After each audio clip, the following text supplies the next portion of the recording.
Kalau bonsai-bonsaian seperti ini, kesannya nanti justru Japanese sama Oriental. Nah, makanya kita tanamannya ini milihnya juga harus tepat. Nah, kita memang biasa kalau dengan proyek customer pun, dia mau temanya apa, konsepnya apa, kita udah kasih tahu di depan, sampai nanti pemilihan taman, tanaman, dan lain-lain udah tahu beres semua. Anting putri 4. Nah, aku ini apa tadi namanya, Mas? Sikasnya ada yang rodok pendek enggak, Mas? Ini iso enggak, Mas, nek nanamnya rodok di jeruk biar dia enggak terlalu tinggi? Oke, nah ini hari ini kita mau update progres perkembangan dari kolam angka 8 jumbo yang kurang lebih 70 tonase dengan ada tambahan ornamen sungai dan air terjun yang panjangnya ke sana juga kurang lebih 8 meteran. Wah, udah makin kelihatan ya. Ini kita hari ini sudah sampai di tahapan perapian batu-batuan dan kemudian perapian juga tanah-tanah, kontur tanah di sekitar air terjun maupun di kolam. Nah, kalau di video sebelumnya Norma perhatiin kan ada tanah yang masih turun, ada yang masih datar. Nah, ini kemarin kan sudah kita tambahin dengan beberapa hurukan. Kayaknya kemarin sekitar 3 truk lagi lah. Wah, ngeri juga. Nah, ini dibuat intinya di sekitar kolam ini seperti naik, kemudian yang mengarah ke air terjun lebih naik lagi, lebih naik lagi, lebih naik lagi sampai ke pojok sana. Nah, diharapkan supaya kenapa kok tidak flat datar, supaya kesannya ini benar-benar seperti seolah-olah ini ya memang kondisi natur alamnya seperti ini. Jadi nggak flat gitu aja ya, nggak flat rata. Karena itu nanti akan mempengaruhi juga ke penataan tanaman-tanaman di sekitarnya. Nah, tanaman-tanaman ini juga udah kita mulai tetapkan. Setelah ini nanti kita akan lanjut, kita akan belanja, akan ditemani kakak saya nanti dan Mas Bambang juga. Kita akan pilih tanaman-tanaman yang cocok untuk area sekitar kolam maupun air terjun di kolam angka 8. Tapi ini kok udah ada pandangan mau ambil tanaman apa? Udah kurang lebih. Makanya memang tanaman ini juga harus kita pilih yang tepat supaya kesannya dengan konsepnya ini bisa blend, nggak jomplang. Contohnya kan ini memang kita bikin natur. Jadi kalau bonsai-bonsai dan lain-lain itu kan konsepnya ke arah Japanese atau ke ibaratnya ke Oriental kan. Kalau ini nanti kita suasananya ini tropis. Jadi tanaman-tanamannya pun berbeda. Nah, mungkin buat teman-teman yang nggak penasaran, justru di vlog kali ini saya akan bahas khusus mengenai pemilihan tanaman. Nah, kita akan kasih lihat. Jadi nanti tanaman ini di area-area yang kosong ini, kemudian di area tengah antara kolam dengan chamber, ini nanti juga ada tanaman. Kemudian ada di sisi kiri sungai, ini tanaman juga. Kemudian di sisi belakang air terjun, samping kanan kiri. Dan kemudian yang terakhir di area kanan. Nah, ini jalan setapaknya juga udah jadi nih, mulai kelihatan lebih bagus. Kemarin tim dan Mas Bambang juga udah nyeting. Jadi jalan setapak ini pun juga kita buat tidak boleh terlalu penuh, teman-teman. Karena kalau terlalu penuh, kesannya ya nanti seperti hardscape. Hardscape itu memang banyak ornamen batu-batuannya yang menonjol atau dominan. Kalau softscape seperti ini, banyak nanti rumput dan tanamannya. Jadi diperbanyak tanamannya. Diperbanyak tanaman dan rumput-rumputnya. Nah, kemudian nanti di area meja ini semuanya full rumput.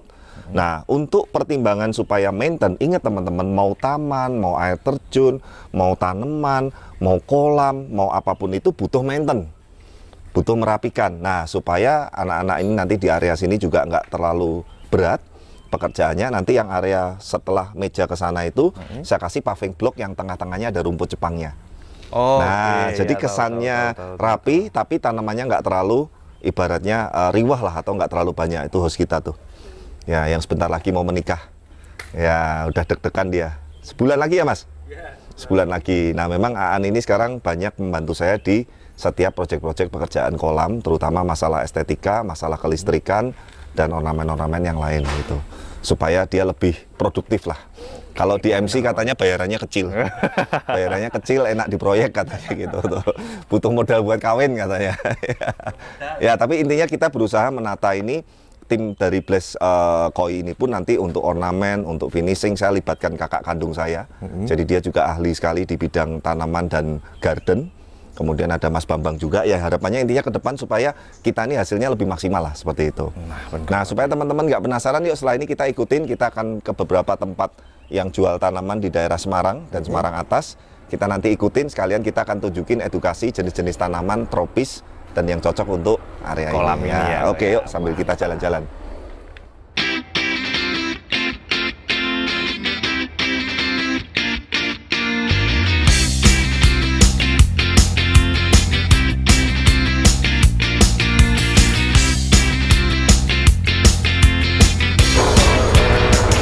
Oke, nah ini kita masih di daerah Semarang. Perhentian pertama ini teman-teman bisa lihat di sini banyak sekali pilihan tanamannya. Tapi sekali lagi kita akan pilih yang cocok untuk lokasi yang kolam angka 8 jumbo dan yang konsepnya adalah tropis. Nah ini tadi saya ngobrol dan saya udah diskusi juga, ini tanaman namanya pohon jasmine. Ya, jadi ini pohon ini keunikannya salah satunya ini dia akan berbunga terus tidak punya musim. Oh, contohnya warna putih-putih. Iya, putih-putih ini.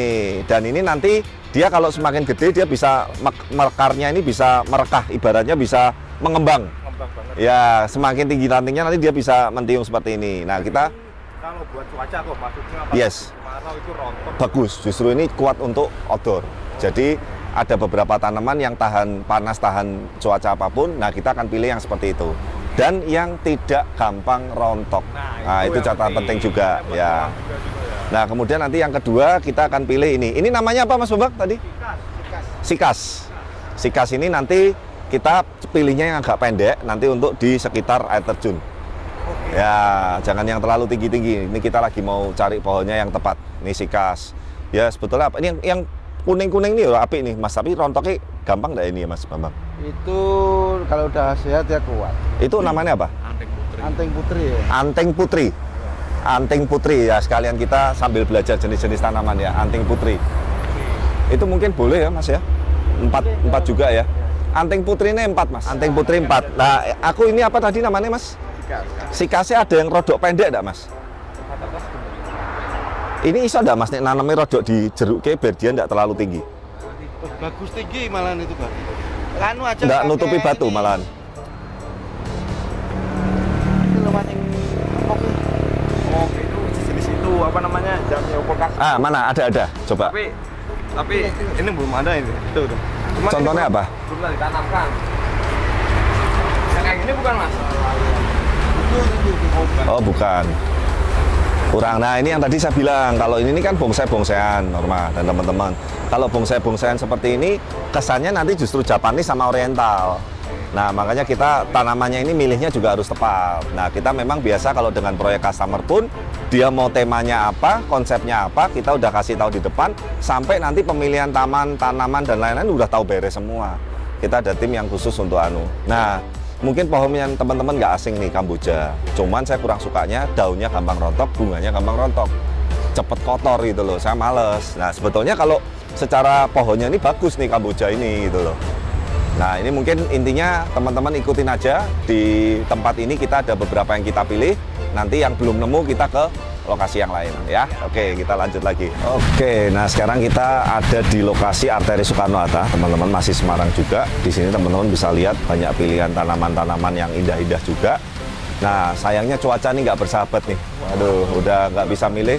Cuman kita udah tunjuk. Tadi kakak saya juga udah tunjuk beberapa pohon. Tinggal nanti besok kita nego harga, kirim. Dan yang tadi di tempat sebelumnya juga udah cukup banyak. Mungkin ini kalau cuacanya nggak hujan terus seperti ini, kita masih ada satu tempat lagi. Nah, intinya memang tujuan saya vlog kali ini itu untuk menunjukkan teman-teman bahwa pemilihan pohon untuk sebuah konsep kolam natural itu dan gardennya itu harus sesuai. Jadi temanya apa dulu, setelah temanya ditentukan baru kita milih tanamannya yang sesuai. Nah, terkadang memang di gambar itu tanaman itu sifatnya hanya kayak ilustrasi sekedarnya. Makanya nanti kalau nanti sudah jadi teman-teman biasanya banyak yang kaget gitu loh. Loh, desainnya begini jadinya kok bisa lebih karena memang kita pasti kembangkan. Nah, ini ada beberapa tanaman-tanaman nih contoh. Nah, sekedar catatan juga teman-teman untuk yang di kolam kali ini tidak menggunakan pot-pot seperti kolam-kolam Blaze yang sebelumnya. Oh, berarti ini modelnya langsung tanam semua ya, tanam semua baik yang di tanah maupun nanti tanaman-tanaman ada yang saya rambatin di batu-batunya, di bambu-bambu belakang. Kemudian ada juga nanti yang ditanamin lumut-lumut hijau di sela-sela batuan. Intinya ini benar-benar konsepnya paling berbeda. Nah, mungkin beberapa tanaman-tanaman yang sudah kita tunjuk. Tadi apa itu namanya? Palem apa Mas Bambang? Pandan ya? Pandan kuning tuh, yang di bawah tuh. Nah, yang kecil-kecil bawah pandan kuning. Terus ini nanti, nah cuman jangan kebesaran segini Mas. Ada yang lebih kecil enggak? Ini, nah kebesaran. Jenisnya oke, tapi Nesa cari yang pendek. Nah ini makanya kan saya juga jelaskan ya Norma ya, bahwa kolam kita memang gede, tapi ibaratnya gedenya yang beda banget sama Palembang, sama yang di Bogor, sama yang di Jakarta waktu kita pernah bikin, tetap kalah besar. Nah makanya pohon-pohonan itu pun kita harus pilih yang jangan terlalu besar supaya nggak kebanting gitu loh. Kalau pohonnya kebesaran, nanti unsur utama kolam dan air terjunnya malah kebanting, ketutup, habis itu. Ini oke Mas, tapi yang agak kecil Mas. Nah ini loh Mas Bambang. Apa ini namanya? Palem apa ini? Sikas. Nah sikasnya cari yang kecil-kecil segitu ya Mas. Cari sikas kecil-kecil segitu, kira-kira 5 lah. Ya kira-kira 5. Mungkin yang lain nanti kita sambil jalan lagi, tapi sementara yang di sini cukup ini dulu. Nah kita nanti akan lanjutin untuk tempat yang terakhir. Kan ada lampu itu. Area itu. Oh cerah tuh ya, oke. Nih sekarang kita udah di lokasi ketiga. Mungkin hari ini sampai di sini dulu. Ini ada beberapa yang kita pilih nih. Ini namanya apa Mas Babang? Uring. Pohon uring. Daunnya kayak ada tutul-tutulnya kayak macan tutul. Ya unik ya. Nah ini nanti untuk landscape yang agak pendek-pendek. Terus kemudian tadi kita pilih ini. Ini namanya apa ya kok Didi? Apa? Daun pisang atau apalah. Nah ini nanti yang untuk di sepanjang bambu. Oke. Ya kita combine sama ini. Apa ini? Kayak lidah, lidah kucing atau apa ini namanya, nggak tahu lah. Lidah mertua. Nah, lidah mertua. Nah jadi ini ada beberapa yang sudah kita dapat. Nah nanti kita tinggal cari pohon gede-gedenya, karena pohon pun harus yang ada macam-macam variasinya. Ada yang medium, ada yang kecil, ada yang gede, tapi gedenya tidak yang gedenya ekstrim, karena supaya tidak menyesuaikan area kolam. Ini keren juga nih, Mas Bambang. Mas Bambang, ini apa ini Mas namanya Mas? Ini api loh. Itu randu putih ya. Randu putih. Varigata. Coba nanya Mas ini Mas, Ya. api ini. Nah ini, jadi ini nanti yang mungkin saya caturin di dekatnya meja-meja yang kita nongkrong. Nanti kita kasih sorot lampu, atau mungkin bisa di sebelah turunannya yang setelah air terjun. Nah ini bisa juga nih. Ini bentuknya dahannya ini unik nih Norma. Jadi ini seperti kayak semi di bonsai. Jadi bawahnya itu kayak batang besar dipotong, terus dia keluar cabang-cabang kecilnya nyebar. Nah ini salah satu ngetesnya pohonnya gampang rontok apa enggak gini loh Mas. Enggak rontok. Nah jadi kita pilih-pilihnya yang seperti itu. Oh ya udah, nanti kita lanjut lagi. Nah intinya seperti inilah teman-teman, kalau kita dalam sebuah pengerjaan kolam natural, pemilihan tanaman atau kita hunting tanamannya untuk dipilih untuk ditanam itu memang kita harus selektif, intinya seperti itu, supaya intinya kesannya nanti bisa hidup seperti di suasana tropis, garden tropis, cuman juga jangan terlalu penuh, intinya seperti itu. Nah oke, untuk hunting tanamannya sampai sini. Besok nanti setelah dikirim semua mulai kita pasang, kita akan bikin video sampai terpasang tanaman-tanamannya seperti itu ya. Oke, see you, lanjut besok. Oke, nah ini kelanjutan dari kemarin ya Norma ya. Tanaman udah kita pilih semalam, dan karena berhubung cuaca hujan kita stop dulu huntingnya. Kita sekarang pemasangan tanaman-tanamannya di lokasi kolam. Dan hari ini udah dikirim juga ya dikirim. Ada satu mobil lagi belum nyampe. Oke. Jadi ini sekalian saya mau ngelanjutin edukasi mengenai pemilihan tanaman untuk kolam natural konsep terutama. Dan yang kali ini kita tematiknya ini kita pilih tropis. Tropis nih. Nah, buat bisa lihat kolam nih, ini ya, khusus kolam ini ya. Kalau yang bulat, kolam angka 8 kecil, kolam 35 ton itu kan Japanese garden, bonsai-bonsai, ada potnya. Nah, di sini nggak ada pot semua. Nah, jadi seperti seolah-olah memang ini ibaratnya landscape-nya ini softscape ya, saya sudah pernah jelasin bahwa pemilihan landscape untuk natural taman itu atau park itu ada dua. Yang pertama softscape, yang kedua hardscape. Softscape itu saya ulang yang banyak ornamen tanaman dan rumputnya. Nah, Yang hardscape itu yang banyak ornamen batu-batuan, lantai dan segala macam, itu biasanya lebih dominan. Nah, yang kali ini kita akan bahas temanya softscape dulu. Nah, Norma bisa lihat ini sebetulnya tanaman ini baru 50%. nah, Tapi udah kelihatan lebih. Nah, lebih hidup lah ibaratnya. Kalau orang bilang itu kolam yang kemarin tanpa tanaman itu kan sudah kelihatan bagus, air terjunnya, sungainya, bentuk kolamnya, letak filternya udah kita tata semua.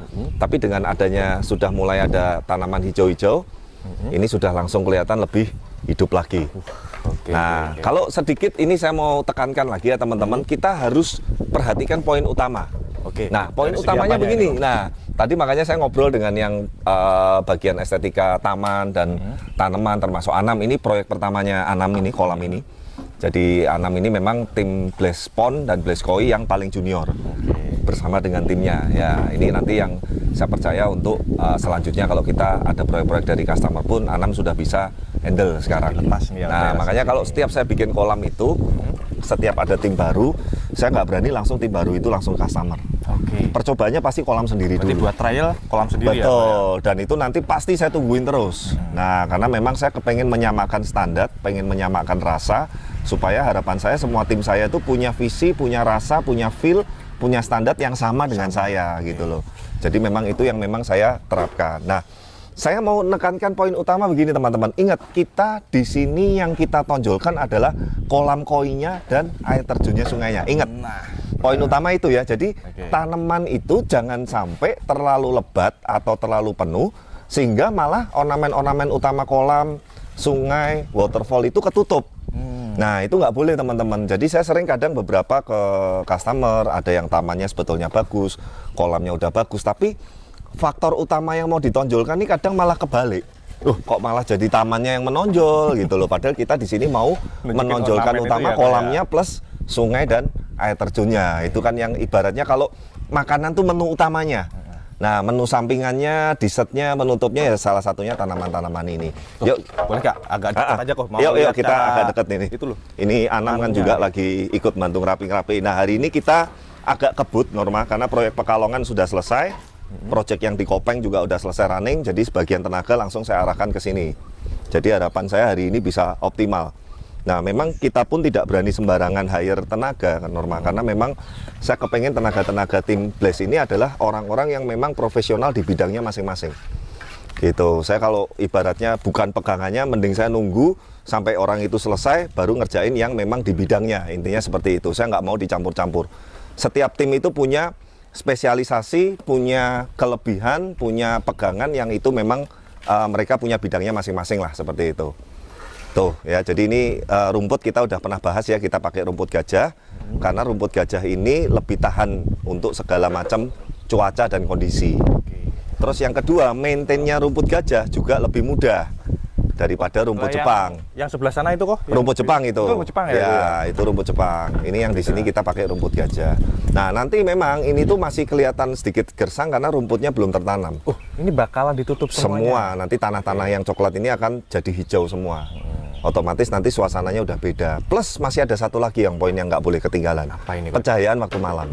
Nah, itu nanti kita akan bahas satu vlog khusus lah supaya teman-teman ngerti tahapan-tahapannya. Nah, catatan penting juga Norma, usahakan sebelum landscape atau area di sekitar kolam ini beres, cat kolam, coating dan lain-lain jangan dilakukan dulu. Kotor nanti. Tuh, lihat tuh. Kotor semua Masian. Tuh di situ tanah-tanahnya masuk ke kolam, masuk ke apa, makanya bottom drain apa kita tutup semua dulu.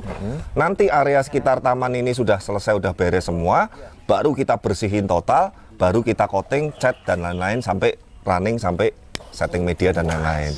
Jadi semua itu ada tahap-tahapannya. Terus yang nggak kalah penting juga, kalau Norma perhatiin tadi ada kabel-kabel yang nongol, itu sebetulnya kabel-kabelnya itu tuh, kabel itu jalur-jalur kelistrikan untuk lighting dan seputar kebutuhan di area kolam.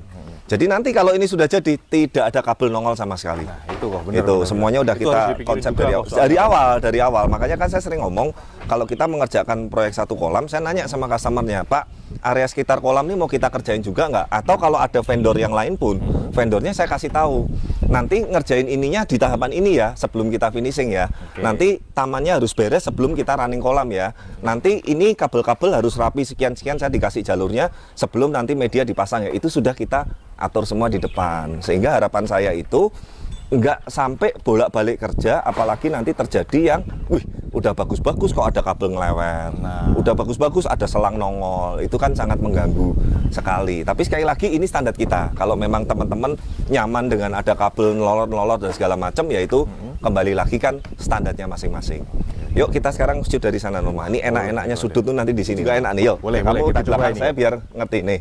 Nah kemarin kan ada yang nanya, Pak air terjunnya kenapa nggak dilebarin? Satu, kalau dilebarin dia tutupannya ke tutup pohon. Oke. Ya kan percuma juga. Tapi kalau di sini nih, wah kita sambil ada gorengan. Masuk. Ya masuk ya, sambil makan nggak apa-apa ya. Wah, ini sponsori gorengan. Kalau gorengan, ngelihat air terjun jatuhnya persis center di depan meja ini. Wih.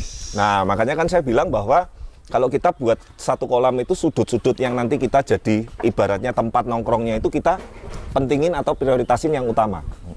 Nah kalau air terjunnya itu terlalu lebar ke kanan percuma ketutupan pohon gitu loh. Akhirnya. Kemarin ada yang komen, Pak kenapa nggak air terjunnya dibuat selebar kolamnya? Mubazir juga. Oke, berarti alasannya Pak Ade di situ ya, bukannya enggak, tapi bukannya nggak mau, tapi kita udah hitung bahwa sudut paling enak tepatnya tuh lebarnya segitu. Karena nanti yang nongkrong di sini kalau ada tamu nongkrong sambil ngobrol, ngeliat ikan tuh juga kelihatan jelas nanti dari sini. Kemudian air terjunnya jatuhnya dari situ, sungainya ngalir dari sini, dari sudut sini tuh intinya terlihat jelas sekali, paling jelas di sini. Nah, yang kedua. Prinsip air terjun atau waterfall output ke kolam itu prinsipnya seperti pipa BD atau pipa skimmer juga. Kalau semakin lebar, memang jatuhnya air debitnya itu makin besar. Tapi dorongannya makin pelan. Selang nih, selang lebih besar. Airnya kan keluarnya debitnya banyak, tapi kan ngalirnya lebih pelan. Kalau selangnya dikecilin atau dikencet lagi lebih kecil, dia ngalirnya lebih cepat dorongannya. Nah ini sudah kita hitung juga supaya output balik ke kolam dan kemudian sirkulasi dari bottom drain skimmer itu balik ke chamber ke filter tidak tekor atau tidak luber. Jadi semuanya itu sudah kita hitung seperti itu. Nah yuk kita lihat sudut sini Norma. Boleh, dari sudut mana lagi nih Kode? Ini paling enak. Wah ini dah nih sini. Wah ini kalau feeding ikan di sini, ngelihat di sana sungai. Air terjunnya yang kayak perbukitan gunung-gunung itu pohon apa Mas Bambang? Palem ya? Yang gede palem. Tadinya saya mau pengen pohon kelapa, tapi pohon kelapanya rata-rata terlalu gede. Nah, yang saya bilang kalau terlalu gede, kolamnya kebanting. Air terjunnya jadi ketutup. Nah, padahal kita mau nonjolin air terjunnya, sungainya plus kolamnya. Itu menu utama, ingat. Menu sampingannya nggak boleh ngelebihi menu utama. Lucu dong ke restoran menu utama lebih kecil dari menu sampingan atau dessert kan nggak pas gitu loh. Jadi yang harus ditonjolin utama itu adalah kolam, air terjun plus bukit yang nanti sumber keluar mata air itu. Gitu. Nah sekarang sedikit sama edukasi yuk. Sebetulnya nanti ada orang yang khusus, kebetulan kakak saya lagi perjalanan. Saya mau sedikit contohin masang mus. Nah, Oke yuk. Nah, mungkin tadi Norma udah shoot ya. Jadi ini batu-batuan alam asli. Yang kita tanam kita tata.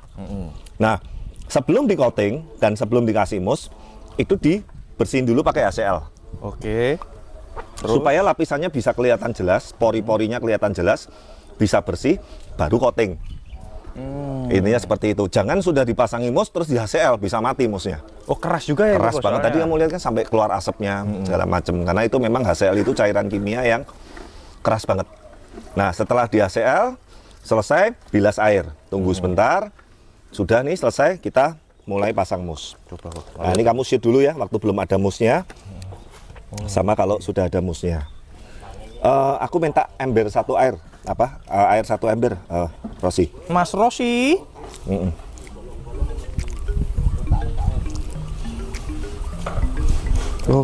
Nah.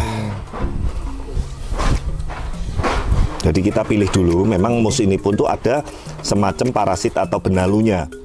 Nah benalunya kita bersihin supaya dia benar-benar bisa seperti karpet. Oh kan sudah langsung beda Norma. Udah kelihatan lebih nyala gitu, hidup ya. Memang ini harus sabar teman-teman ya, jadi nggak bisa langsung asal-asalan masang. Nah sip. Nah ini intinya sih tanah yang aslinya musnya ini harus kita kasih air dulu, kemudian baru ditempel seperti ini.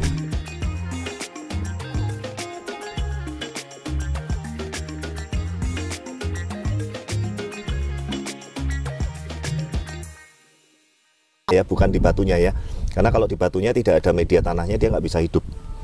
Jadi kita pilih yang ada media tanahnya seperti ini. Oke, wis mantap. Nah nih ya, nanti sambil cepetin aja. Nanti saya akan kasih contoh kalau di area ini sudah terpasang mus rapi semua. Ya, dan boyok saya mulai pegel Norma. Inilah yang saya bilang, kalau mau ngirit kerjain sendiri semua. Ini baru satu sisi ya teman-teman ya. Bayangin ini sela-sela batunya ada berapa titik ya. Kemudian yang air terjun kanan kiri, batu-batu besar, batu yang taman, batu dekat itu, wah bayangin lah. Itu juga air terjun Semua nanti kanan kiri air terjunnya, sela-sela batunya pakai mus semua. Makanya saya bilang kan ini bukan pekerjaan yang ibaratnya buru-buru juga, harus sabar ini satu-satu. Ini saya baru dapat satu spot ini dibantu Rossi aja udah boyok, saya udah pegel nih. Kalau saya suruh masang sampai satu kolam nyerah bendera putih Norma. Pegel nih, udah boyon saya nih. Sekalian lah kurang dikit ngabisin 2 toples. Ini kalau hitungan saya ya, toples kayak begini nih ya, bisa habis hampir 100 nanti Norma. Wah, soalnya banyak juga. Iya, banyak banget. Ini 2 toples setengah cuma dapat 1 petak begini doang. Ini aja masih renggang-renggang nih, belum padat, nanti biar dirapiin orang saya sama kakak saya. Dah. Nah, tapi intinya gambarannya begini Norma nih, ya. Bersihin dulu Ros biar kelihatan. Nah, kan sela-sela batunya kan kelihatan lebih natural, nggak kayak ada acian semennya, nggak ada kayak seperti kayak kelihatan batu-batu disambung. Ini nanti kena panas dengan jumlah yang cukup, dia hijaunya bisa lebih naik. Nah, bener-bener nanti apa ibaratnya, intinya sela-sela batu semua yang baik di air terjun, di waterfall, di ornamen kolam kanan kiri ini, sela-sela batunya intinya kita kelilingin rumput mus seperti ini. Baru setelah itu baru ke belakangnya rumput ganja. Nah, mungkin ini teman-teman salah satu mungkin poin-poin dan tip-tip dalam kita memfinishing, terutama untuk tema kali ini di video ini adalah pemilihan tanaman untuk tema natural dan konsepnya tropis. Dan ini sekali lagi tinggal nanti menyesuaikan selera dari teman-teman sendiri. Gitu, sebetulnya tanaman ini pun bukan tanaman yang mahal-mahal Norma. Kalau kemarin kita ke toko kan ada yang satu pohonnya 10 juta, 20 juta kan. Aduh, kita rata-rata ini 5 juta ke bawah ya. Karena ya ini aja udah nggak berasa loh Norma. Ini ya kemarin kita ngitung belanja tanaman dan lain-lain, ini masih ada 1 mobil yang belum datang. Itu kemarin tanamannya sendiri udah hampir 20 juta. Belum masangnya, belum nanti sekitarnya, belum nanti jasanya, tenaganya yang naruh-naruh. Ya itulah, sekali lagi teman-teman, yang penting prinsipnya adalah sesuaikan dengan budget dan selera masing-masing gitu. Jangan yang terlalu memberatkan. Kemarin makanya yang penjual yang terakhir, oh ini pohon ini bagus loh Om, 20 juta sekian gitu kan. Ya, bagus sih, tapi enggak lah, janganlah. Nah itu 1 pohon normal lah. Kalau saya 5 pohon udah 100 juta sendiri. Aduh, enggak lah, kita ini rata-rata juga yang masih harganya enggak terlalu tinggi-tinggi, yang terjangkau. Nah tapi Norma bisa shoot lagi, sekali lagi ke sana. Buat teman-teman gambaran, inilah kurang lebih 50% dari penataan tanaman dan rumput yang sudah mulai kita terapkan. Dan nanti setelah ini mungkin satu video berikutnya kita akan update tanaman rumput sudah terpasang semua, saatnya bersih-bersihin kolam, install media dan running gitu ya. Ini ada tunggu-tunggu ini. Ya, nah semoga nanti melalui video-video ini kita juga udah kemarin ngomong dengan tim Blast Channel ya, untuk video kolam angka 8 jumbo ini kita buatin satu playlist khusus Jadi biar lebih gampang. Betul, dari pertama mulai penggalian, kemudian proses pemipaan, kemudian proses konstruksi, kemudian proses penyetingan besarnya filter, media dan lain-lain sampai tahapan ini, sampai finishing, kita nanti ada satu menu di playlist ya. Terima kasih sekali lagi teman-teman yang sudah selalu banyak mendukung, dan jangan lupa dukung terus channel kami, like, comment, subscribe, dan sampai ketemu di video-video berikutnya. Bye.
Pak.